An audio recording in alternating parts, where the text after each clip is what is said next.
Vamos a comenzar con oración. ¿Les parece, hermanos? Ponemos la clase en las manos del Señor y pedimos su bendición y que todo lo que estudiemos esta tarde sea de provecho y de bendición para todos. ¿Les parece? Santiago nos dirige en oración, me presenta la clase. Oramos, hermano. Gracias, Padre, mi Señor Jesús. Bendice este lugar, Señor. Bendícela con tu Santo Espíritu. Derrama sobre el pastor ahora mismo, Señor, las enseñanzas que nos tienes preparadas para cada uno de los que estamos aquí y a su vez a los que te pueden ver ahora mismo, Señor. Sí, Padre. Bendice, Señor, este día y a cada uno de los que estamos aquí presentes, en el nombre de tu Hijo amado. Amén. Amén. Amén. Gloria a Dios. Muy bien. Antes de entrar a leer el capítulo 12 del libro del Apocalipsis, hemos puesto ahí en la pizarra los nombres de las 7 iglesias. Yo les mandé un WhatsApp a Evelyn, así que ustedes ya lo tienen ahí. Sí, pastor. Sí, ok.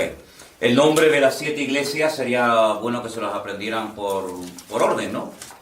Éfeso, Esmirna, Pérgamo, Tiatira, Sardis, Filadelfia y Laodicea. Estas 7 iglesias todas estaban en lo que hoy en día sería el territorio de Turquía, en Asia Menor, ¿vale? El estudio de cada una de estas iglesias es muy interesante, lo daremos en su momento, ¿vale? Iremos iglesia por iglesia, analizando el problema de cada una de ellas, la solución que el Señor les da, las consecuencias si no dejan su pecado, su desobediencia, su apostasía, la recompensa que el Señor les ofrece a cada una. Pero independientemente de que eran 7 iglesias que existían en la época en la que se escribió el libro del Apocalipsis, eran 7 iglesias reales, por supuesto, había mucho más iglesias. De hecho, en el Nuevo Testamento tenemos la iglesia de Corinto, que no se menciona aquí, la iglesia de Tesalónica, la iglesia de Roma, la iglesia de los Colosenses, ¿verdad? Estas 7 iglesias se escogieron con un propósito, ¿vale? Primeramente porque el Señor tenía algo que decirle muy directo a estas congregaciones. Pero alguien ha especulado sobre por qué el Señor escogió solamente a estas 7 iglesias y no escogió a otras o a más. Y algunos comentaristas dicen que estas iglesias pueden representar en cierto sentido la trayectoria de la iglesia a lo largo de la historia. Tendríamos en primer lugar la iglesia apostólica, la iglesia que va desde el año 30 o desde su nacimiento en el día de Pentecostés hasta el año 100 aproximadamente, y curiosamente es la única iglesia, la iglesia de Éfeso, a la que se le hace referencia o se menciona el tema de los apóstoles. Ya después, ese término, apóstoles, ya no se menciona en ninguna otra iglesia. Por eso algunos consideran que representa en cierto sentido a la primera iglesia, la iglesia que nace en Jerusalén, la iglesia primitiva, la iglesia donde estaban con vida los apóstoles, ¿vale? Ya te digo, ya iremos poco a poco estudiando cada una de estas iglesias, pero digamos que la iglesia de Éfeso podría representar esa primera etapa o esa primera iglesia. La segunda iglesia, la iglesia de Esmirna, es la iglesia que iría desde el año 100 hasta más o menos el 312, un poquito más, un poquito menos. Es la época de la persecución, terribles persecuciones, cantidad de emperadores romanos se dedicaron sistemáticamente a intentar destruir la iglesia, a perseguir a los cristianos. Fue una etapa terrible, terrible. Se encuentra desde el año 100 hasta el 300 y pico, son muchos años, mucho tiempo matando cristianos. Entonces, como se menciona a la iglesia de Esmirna como una iglesia que iba a sufrir persecución, pues algunos consideran que puede representar a esa etapa de la iglesia que fue fundamentalmente conocida por unas persecuciones terribles. La siguiente iglesia, la iglesia de Pérgamo, es una iglesia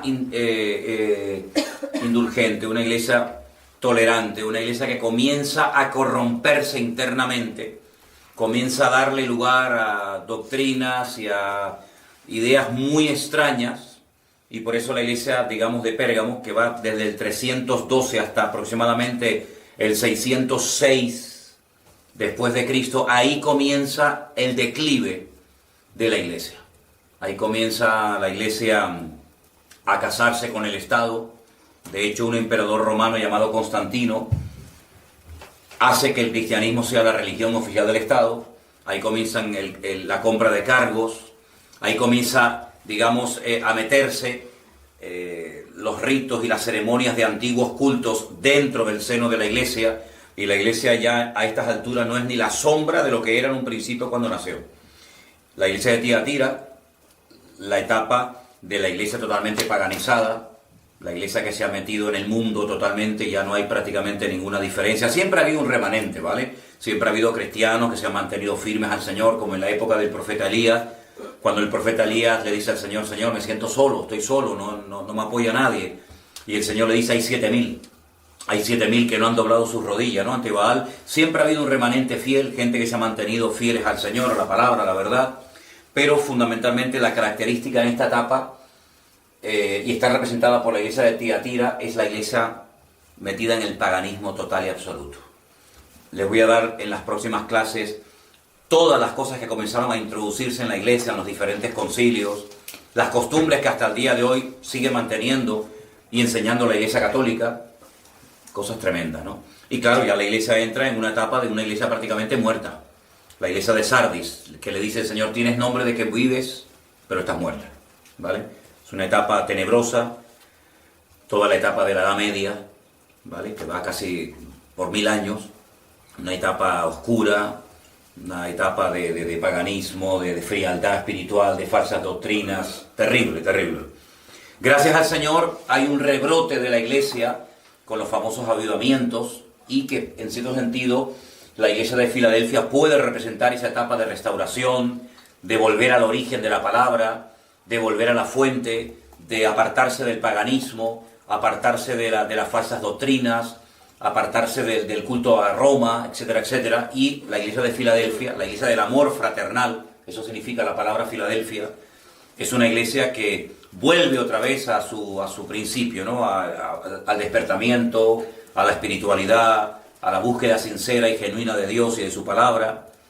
Pero diríamos que hoy en día estamos en una etapa de la Iglesia que la representa muy bien la Iglesia de la Odisea, que es una iglesia tibia, una iglesia rica, una iglesia que se ha extendido por todo el mundo, pero una iglesia que ha apostatado en muchos aspectos, ¿no? Y vemos hoy en día, lamentablemente, en muchas congregaciones cristianas que se enseñan auténticos disparates, que no tienen ningún fundamento bíblico, son auténticos circos, lugares donde la gente va a entretenerse, a pasar el tiempo, está visto socialmente bien, incluso van políticos y artistas y cantantes a las iglesias, porque no se sienten aludidos ni confrontados con su vida pecaminosa, ni con su vida de desorden, y entonces es una iglesia a la que el Señor le dice: yo estoy a la puerta y llamo.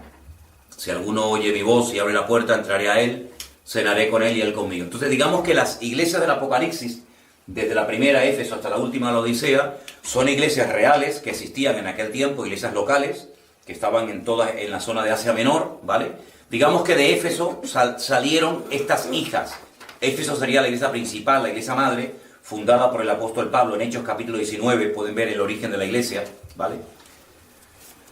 En esa iglesia de Éfeso estuvo el apóstol Juan y la madre de Jesús viviendo un tiempo, pero al final vemos que la iglesia entra en una frialdad donde no se diferencia mucho a veces la vida de un cristiano de la vida de una persona del mundo que no conoce al Señor, y estamos viviendo una etapa en la que la iglesia necesita volver otra vez a la fuente, volver otra vez a la realidad de la palabra, a tener relación con el Señor, a no estar tan interesada en las cosas materiales, que parece que es lo que más le preocupa a muchos cristianos, sino en las cosas del espíritu, ¿no? Estoy leyendo un libro de la biografía de Maimónides, y decían que era un hombre que a él le interesaban más las cosas del cielo que las de la tierra, ¿no? Era un hombre que buscaba la espiritualidad, buscaba el conocimiento de Dios, y yo creo que la iglesia debería de volver a esa fuente, ¿no? Volver otra vez a la búsqueda sincera de parte del Señor, y no estar metido que si el materialismo, que si la prosperidad, qué coche tienes, qué casa tienes, cómo te viste, etcétera, porque eso al fin y al cabo es efímero y pasajero y no es lo importante a lo que el Señor nos ha llamado, sino a buscar, ¿no?, el reino de Dios y su justicia, y todas las demás cosas nos serán añadidas, ¿vale?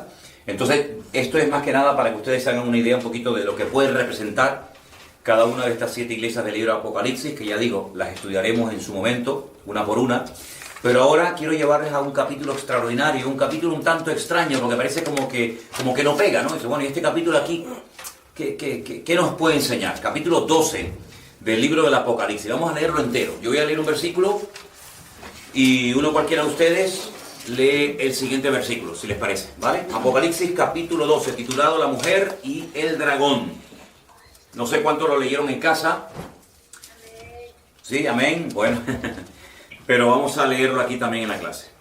Empiezo por el versículo 1. Apareció en el cielo una gran señal.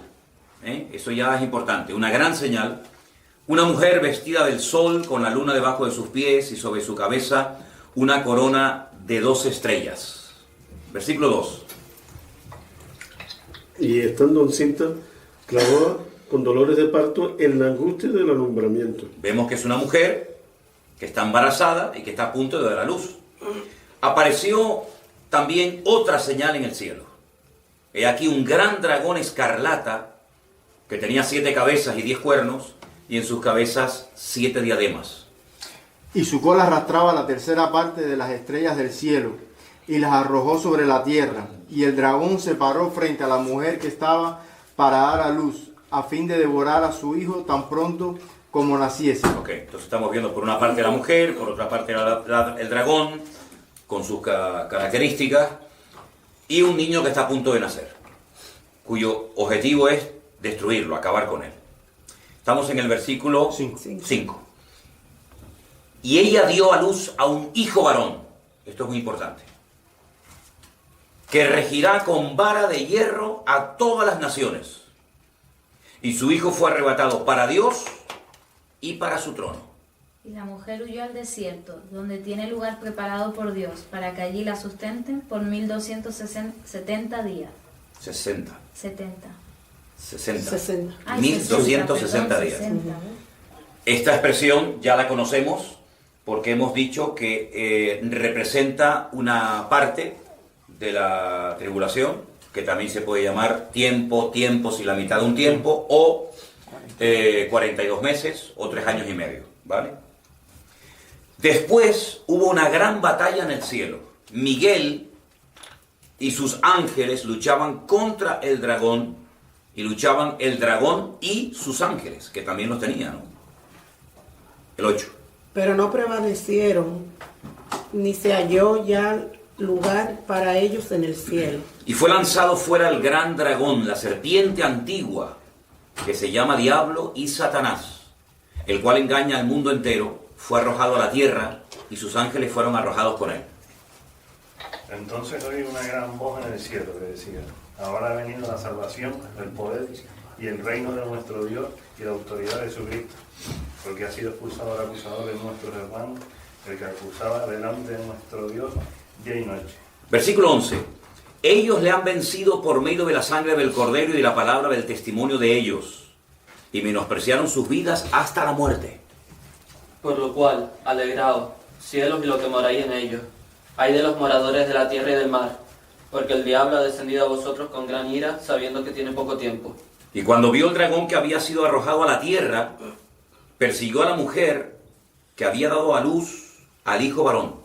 Y se le dieron a la mujer las 2 alas de la gran águila, para que volase delante de la serpiente al desierto, a su lugar, donde es sustentada por un tiempo y tiempos y la mitad de un tiempo. Okay. La serpiente arrojó de su boca tras la mujer agua como un río, para que fuese arrastrada por el río. Pero la tierra ayudó a la mujer, pues la tierra abrió su boca y tragó el río que el dragón había echado de su boca. Entonces el dragón se llenó de ira contra la mujer y se fue a hacer guerra contra el resto de la descendencia de ella, los que guardan los mandamientos de Dios y tienen el testimonio de Jesucristo.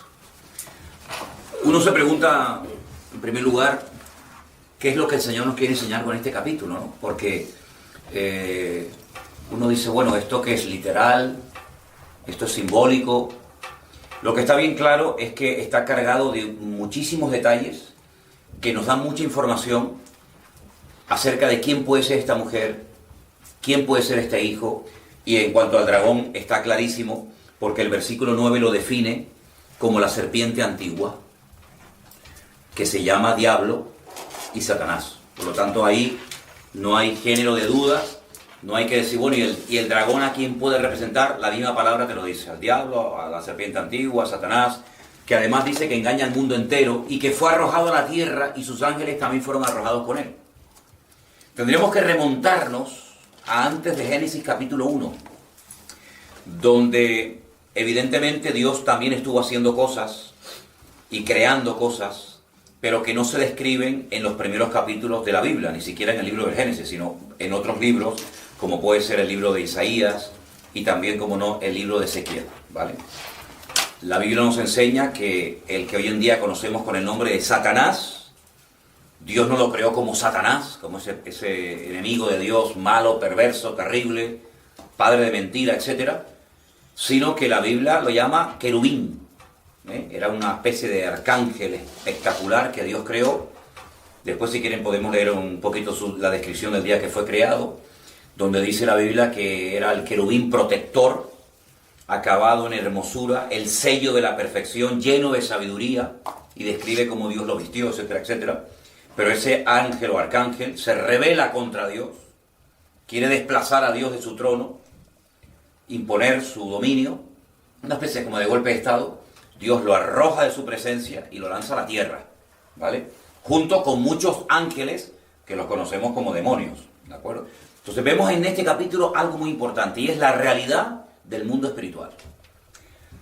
Mundo espiritual que a veces se hace visible, mundo espiritual que a veces Dios nos permite ver, pero que en la mayoría de las veces es un mundo totalmente invisible a nuestros ojos naturales. Pero vemos que el demonio, que Satanás, que sus principados, potestades, gobernadores, huestes espirituales de maldad, los ángeles, etcétera, existen, pero en un nivel, en una dimensión que nosotros no hemos sido creados con la capacidad de poder verlos, sino salvo raras excepciones, ¿de acuerdo? Entonces, el tema del dragón está claro, es Satanás, que se para delante de una mujer que está a punto de dar a luz y que lo que quiere es destruir, comerse, devorar al niño para que no nazca. Ahora, el versículo 1 nos da una información muy interesante. Y quiero recordarles que en uno de los sueños que tuvo José, el hijo del patriarca Jacob, dice que José vio al sol, a la luna y a las estrellas que como que le rendían pleitesía, como que casi se postraban delante de él, literalmente, ¿no? Cuando José cuenta este sueño a su padre, el padre inmediatamente le dice: hijo, ¿tú qué nos estás contando? Que tu padre, tu madre y tus hermanos nos vamos a postrar delante de ti. Mira cómo el padre sabía que en ese sueño el sol lo representaba a él como padre, a la madre representada por la luna y a las 12 estrellas, las 12 tribus de Israel o sus 12 hermanos en aquel momento. Por lo tanto, Jacob no tenía duda de que el sol, la luna y las estrellas representaban al padre, a la madre y a sus hijos. Y esa interpretación de ese sueño nos viene muy bien para definir o para aclarar de quién se trata esta mujer. Es una mujer que está vestida del sol, con la luna debajo de sus pies y sobre su cabeza una corona con 12 estrellas. Bien. Estaba encinta, clamaba con dolores de parto en la angustia de desalumbramiento. En el capítulo 3, versículo 15 del libro del Génesis, encontramos la primera profecía, la primera información acerca de la venida de un Mesías. Voy a leerles Génesis 3.15. Apunten ese versículo porque es muy interesante.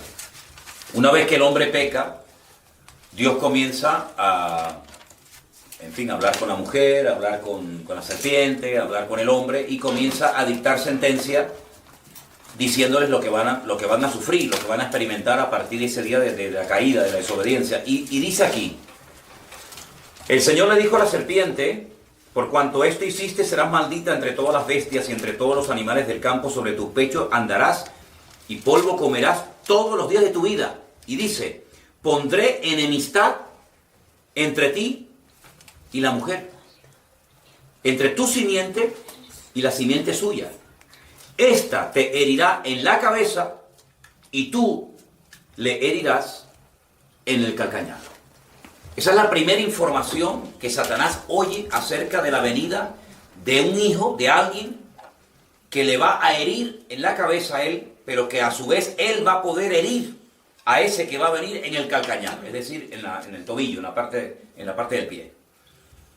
A partir de ese momento, Satanás tiene que ponerse, permítame la expresión, las pilas, porque se ha enterado de los mismos labios de Dios de que va a venir alguien que le va a herir en la cabeza, alguien que le va a hacer mucho daño. Y entonces, digamos que se pone en marcha todo el proceso de la restauración del hombre, a través de un Mesías, a través de un hijo que va a redimir a la raza humana, derramando su sangre y pagando con ese sacrificio el precio de los pecados. Eso no va a ser inmediato. Desde que se dio esa palabra hasta que nace ese niño, que no es otro que nuestro Señor Jesucristo, hay todo un largo proceso y siglos de historia donde vamos a ver a Satanás intentando impedir que ese niño nazca. Es curioso notar que las mujeres, las esposas de los tres patriarcas, de Abraham, de Isaac y de Jacob, las tres eran estériles. Es curioso, ¿no? Sara era estéril, hasta que Dios le abrió la matriz y pudo tener un hijo que fue Isaac. Cuando Isaac se casa con Rebeca, pues su esposo también es estéril, y él dice que tiene que orar, y Dios la sana. Y finalmente, cuando uno de sus hijos, llamado Jacob, se casa y se da cuenta de que una de sus esposas, en este caso Raquel, también es estéril. Sí, es como algo extraño, ¿no? Es, bueno, aquí pasa algo, esto no es normal, que 3 generaciones seguidas las mujeres sean estériles. Y es que vemos la mano negra del diablo tratando de impedir que el niño nazca. Como esta estrategia no le funcionó, nos vamos a Egipto y encontramos que por ahí un día se le ocurre al faraón, nada más y nada menos, en ese intento de destruir que esa simiente, que ese niño nazca, pues es el político de turno y el diablo lo va a utilizar para ponerle en el corazón que ponga un edicto que haga matar a todos los niños, no a las niñas, porque Satanás sabe que el Mesías va a venir en forma de varón, no en forma de niña, y murieron muchos niños en el río Nilo. Pero sabemos que en la historia, cómo el Señor protegió de una forma sobrenatural a Moisés. Es curioso ver cómo a lo largo de toda la historia, desde Génesis 3.15 hasta que nace el Señor Jesucristo, todos los intentos y estratagemas del diablo por impedir que el niño nazca. Fíjate incluso que cuando el mismo Señor Jesucristo nació, volvió a poner nuevamente en el corazón del líder de turno, de Herodes, que volviera a matar a los niños. Pero dice la Biblia que el Señor le reveló a José que tenía que huir a Egipto, y así el niño Jesús se salvó. Entonces vemos que este es un capítulo que nos describe el intento de Satanás por impedir que este niño, que dice algo muy interesante en el versículo 5, este niño reinará o gobernará con vara de hierro a todas las naciones, y su hijo fue arrebatado para Dios y para su trono. Este niño es nada más y nada menos que el Señor Jesucristo. Entonces ya hemos descartado el dragón, Satanás, el niño, Jesucristo, el Señor Jesucristo. Ahora tenemos que ponernos de acuerdo para definir quién es la mujer. Si en esta clase, en vez de estar ustedes, estuviéramos con católicos, por ejemplo, con curas, dirían María. María, porque María parió a Jesús, y entonces tiene que ser María obligatoriamente, porque es una mujer. Pero claro, tenemos que demostrar esa aseveración. Hemos leído algo muy interesante, y es un dato a tener en cuenta. Dice en el versículo 13: cuando el dragón vio que había sido arrojado a la tierra, persiguió a la mujer que había dado a luz al hijo varón. Y se le dieron a la mujer las 2 alas de la gran águila, una forma de huir rápidamente, para que volase delante de la serpiente al desierto, a su lugar, donde es sustentada por un tiempos y la mitad de un tiempo. 3 años y medio. La serpiente arrojó de su boca tras la mujer agua como un río, y todo tipo de persecuciones y de calamidades para que fuese arrastrada por el río. Pero la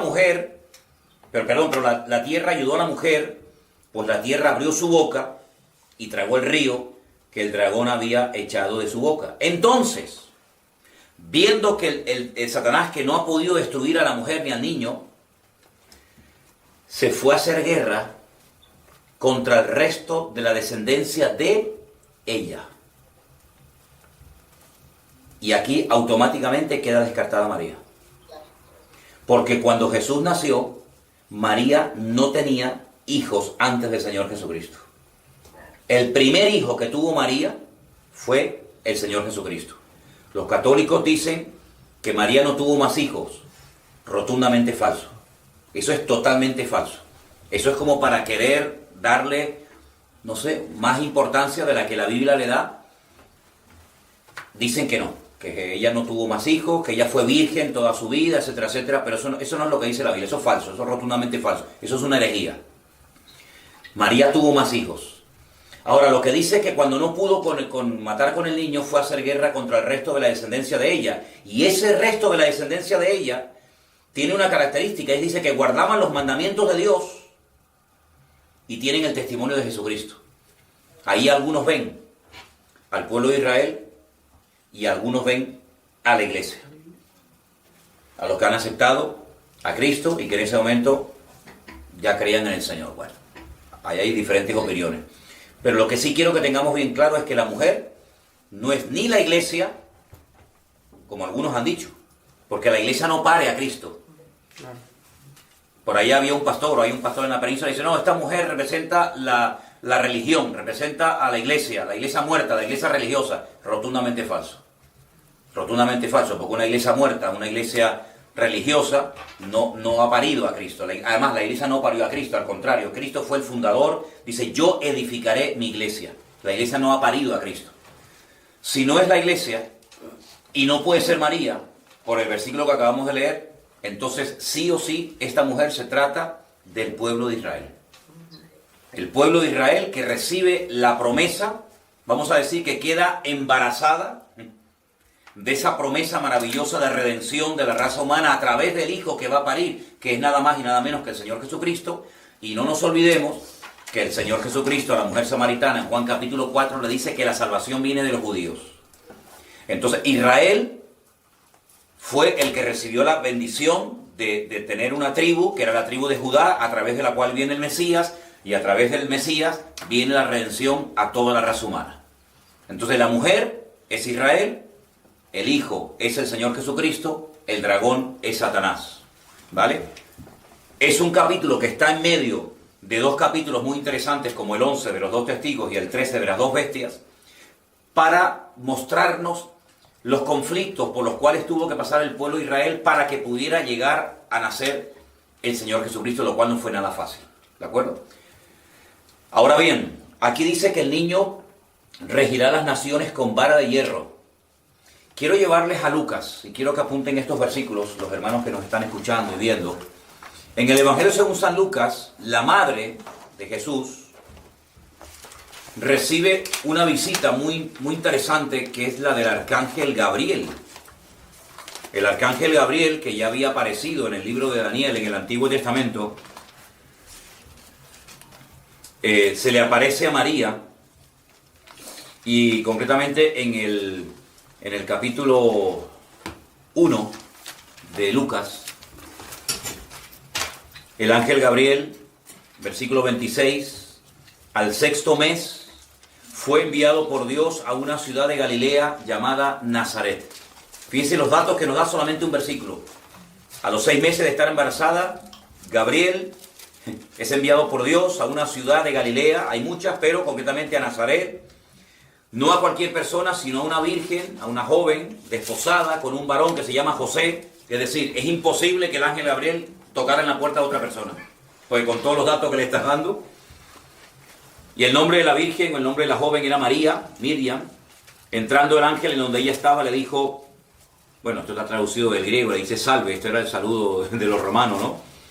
Le diría shalom, el Señor es contigo, bendita tú entre las mujeres. Mas ella, cuando le vio, se turbó por sus palabras y pensaba qué salutación sería esta. Ahora fíjense qué curioso, porque Daniel, cuando ve a Gabriel, cae postrado, cae en tierra. El hombre estaba muerto de miedo, de temor.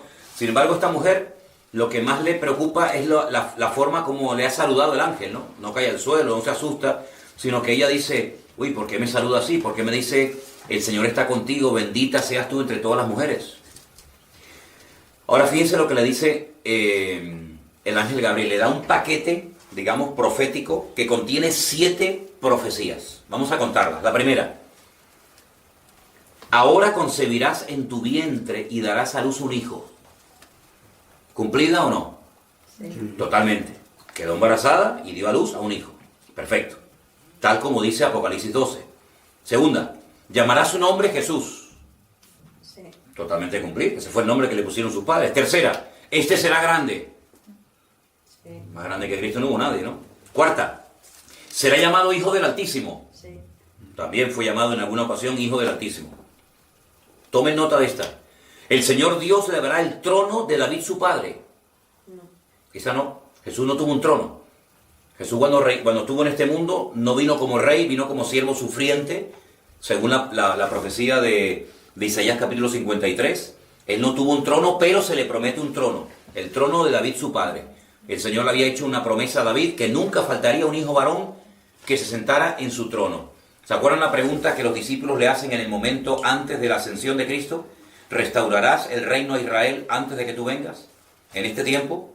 Es decir, ellos sabían que el Mesías tiene que reinar, porque era la promesa que se le dio al rey David. Entonces, reinará sobre el trono de David su padre, reinará sobre la casa de Israel, de Jacob, para siempre, cosa que no ocurrió en su primera venida, y su reino no tendrá fin. A diferencia de los otros reinos que se levantaron y cayeron, como el medo-persa, los griegos, los romanos, los babilónicos, el reino de Cristo será un reino eterno. Entonces María le dijo al ángel, ¿cómo será esto? Esto es muy fuerte, lo que está recibiendo esta mujer aquí es tremendo, porque yo no conozco varón, yo estoy comprometida, aún no estoy casada. Y el ángel le dice, el Espíritu Santo vendrá sobre ti, el poder del Altísimo te cubrirá con su sombra, por lo cual también el santo ser que nacerá será llamado Hijo de Dios.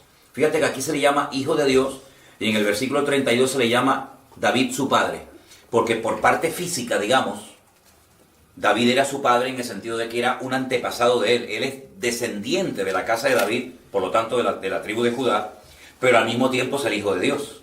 ¿Ven? Son las dos naturalezas, la humana y la divina, que se juntan en el Señor Jesucristo. Y entonces le da un dato muy interesante, le dice, tu pariente Elizabeth, que es la madre, o fue la madre de Juan el Bautista, ha concebido hijo en su vejez, y este es el 6º mes para ella, la que llamaban estéril, porque nada hay imposible para Dios. Y terminó con el 38.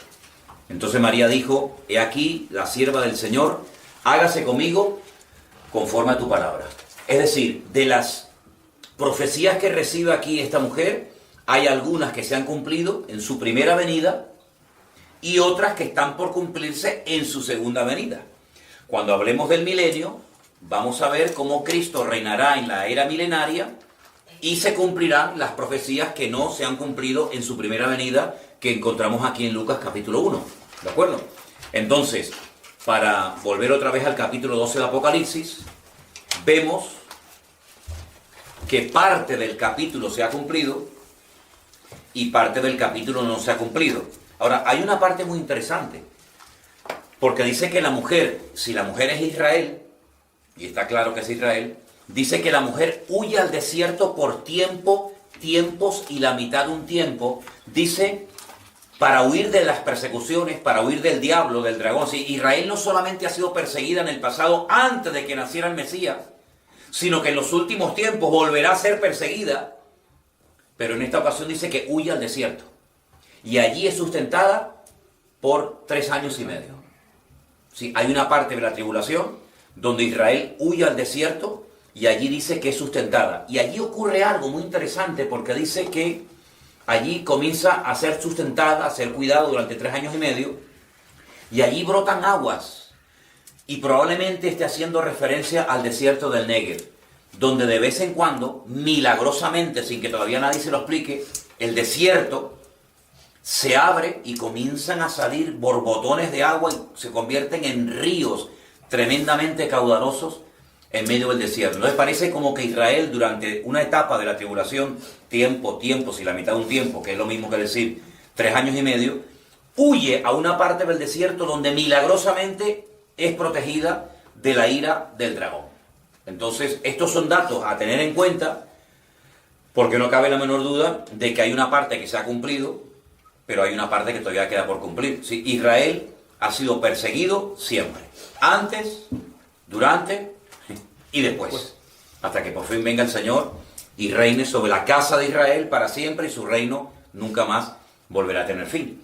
Entonces yo quería tocar este capítulo en esta tarde para que cuando ustedes lo lean a partir de ahora sepan interpretarlo y sepan correctamente decir, bueno, esta mujer no es ni María, ni es la iglesia, ni es una institución humana, sino se trata del pueblo de Israel que recibe la promesa del nacimiento de un Mesías, y a partir de ese momento Israel entra en un periodo como de alumbramiento, de angustia, de persecuciones, de calamidades, de tragedia, hasta que por fin nace el Señor Jesucristo, ¿verdad? Este es el niño, y se cumple la redención, el plan de la redención del hombre, ¿no? Ahora, en el libro del Apocalipsis se da una paradoja muy interesante. Apunten este dato. Hay 404 versículos en el libro del Apocalipsis. Repito, 404 versículos. De los cuales, fíjense qué dato les voy a dar ahora, 278. ¿Cuánto? 278 son referencias al Antiguo Testamento. Es decir, es el libro del Nuevo Testamento que más citas hace del Antiguo Testamento. En el libro de Apocalipsis vemos la culminación del plan de Dios.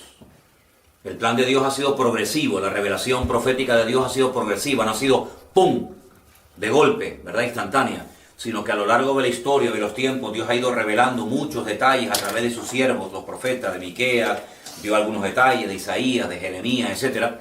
Pero finalmente el clímax del plan de Dios se culmina, se cumple en el libro del Apocalipsis. Y hay 278 referencias al Antiguo Testamento. ¿Por qué? Porque fundamentalmente este libro, cuando se escribió, fue escrito para dar información, y mayoritariamente las congregaciones estaban compuestas por membresía de origen judío, de etnia o de raza judía, ¿verdad?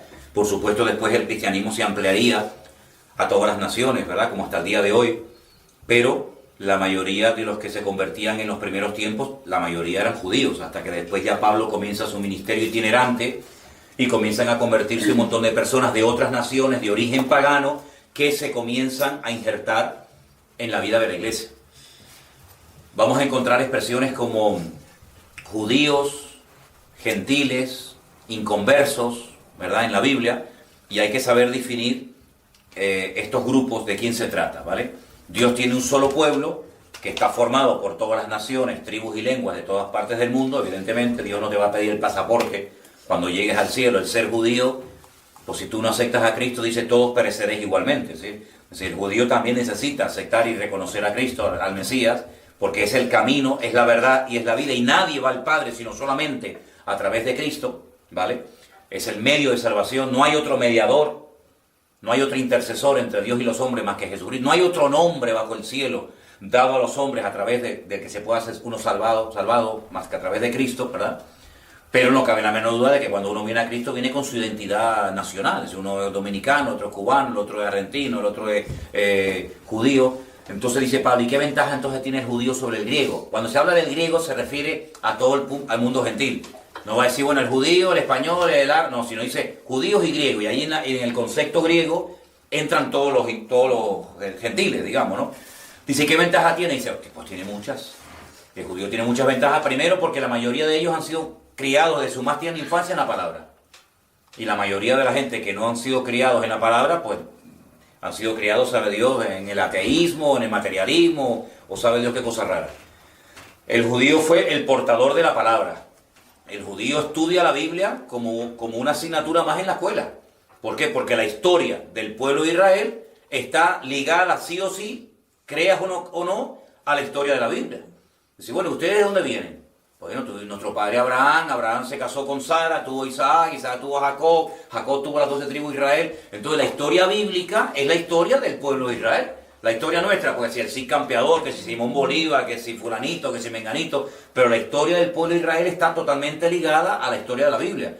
Entonces tienen una serie de ventajas, porque para ellos la Biblia no es un libro desconocido, las fiestas, los profetas, para ellos es como el pan nuestro de cada día, pero eso no significa de que por tener ese privilegio, ese conocimiento, el haber sido escogidos como el instrumento para que a través de ellos viniera el Mesías, ya son los mejores del mundo, sino necesitan exactamente igual que cualquier otro que no es judío, convertirse y salvarse a Cristo.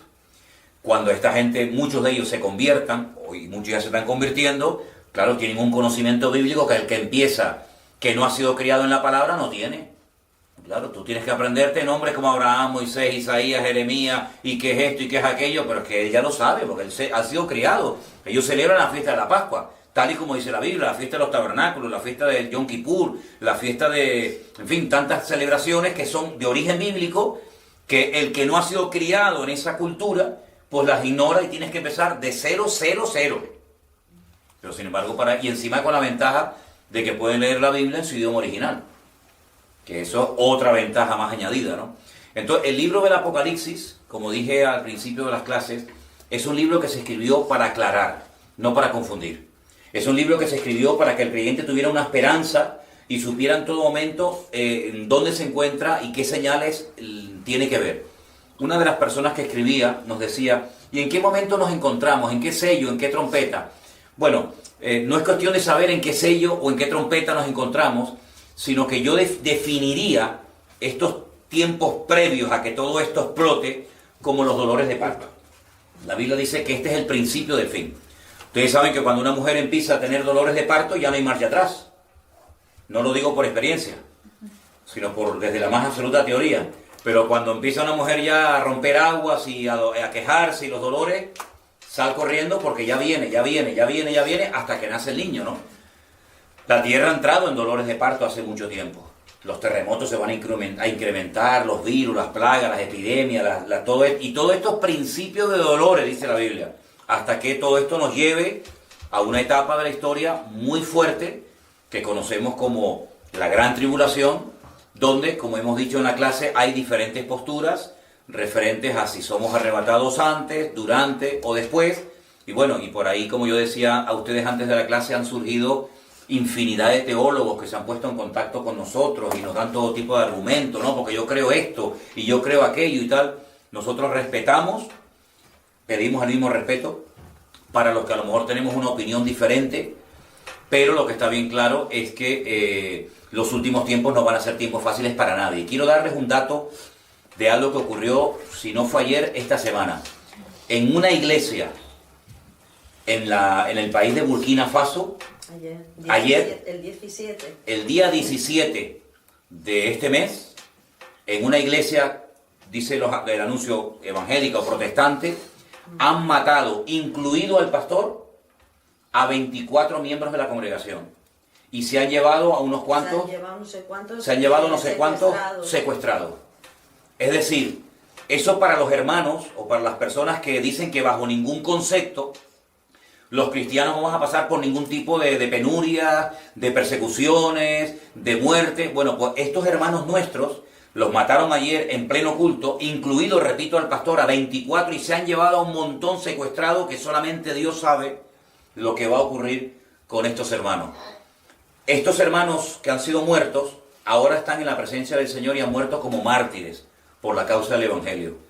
No murieron así de esta manera cruel por los yihadistas asesinos que solamente saben matar y no respetan la vida humana.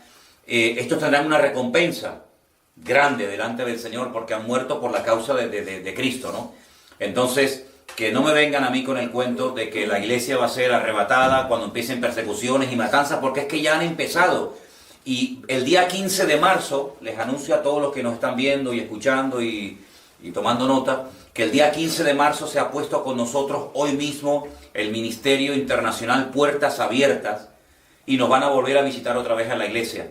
Es un ministerio que actualiza continuamente la situación de la iglesia perseguida, de cuántos hermanos están encarcelados, de cuántos pastores han matado, de las persecuciones, Y el día 15 de marzo vienen a darnos la última estadística, los últimos datos.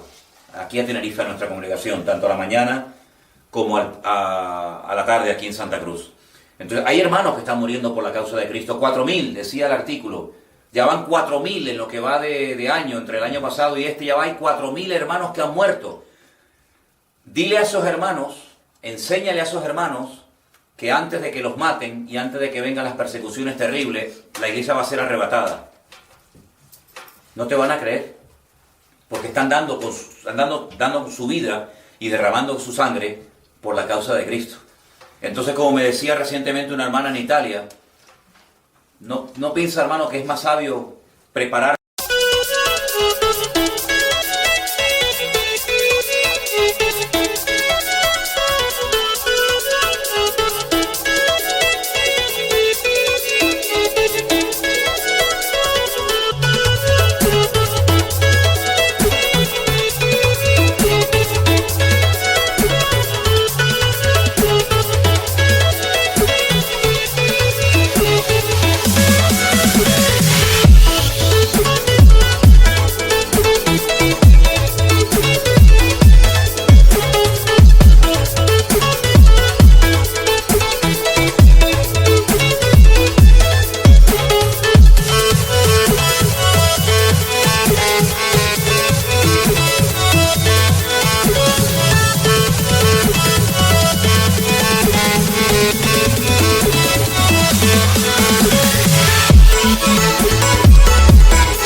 Para lo malo, por si acaso, que prepararnos y mentalizarnos para lo bueno y que después vengan persecuciones o matanzas, como están matando a hermanos nuestros hasta ayer mismo, aquí muy cerca, prácticamente muy cerca de donde vivimos nosotros, por la causa del Evangelio.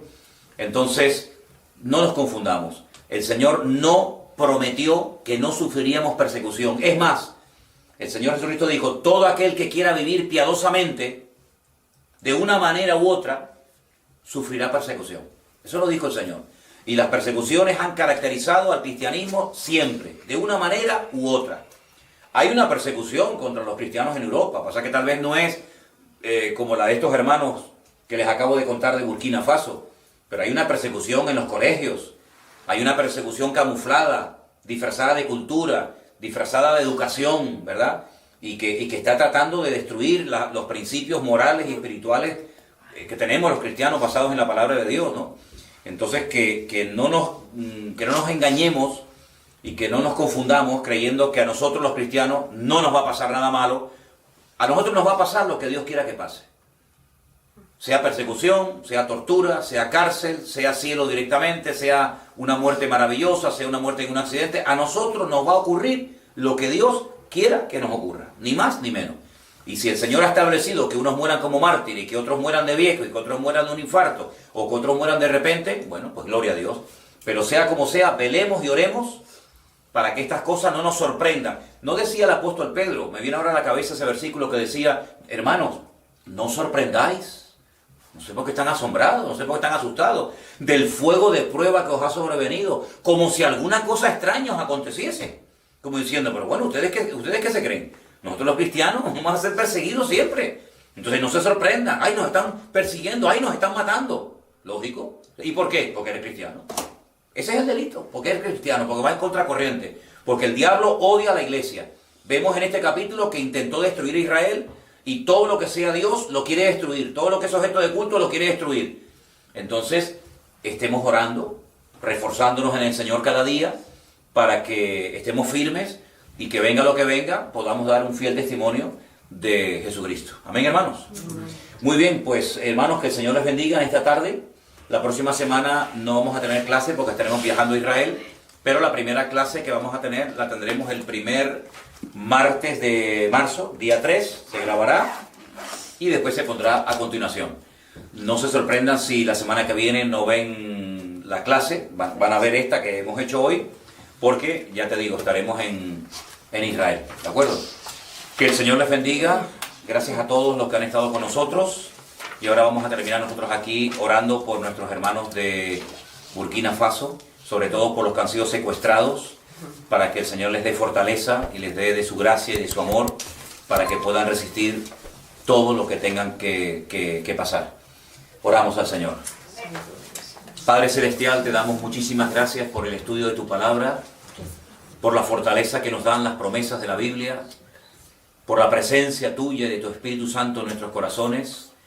Queremos orar de una forma especial en este momento por nuestros hermanos que han sido atacados, que han sido llevados secuestrados por estas personas que han entrado violentamente y han matado a tantos hermanos nuestros en esa iglesia en Burkina Faso.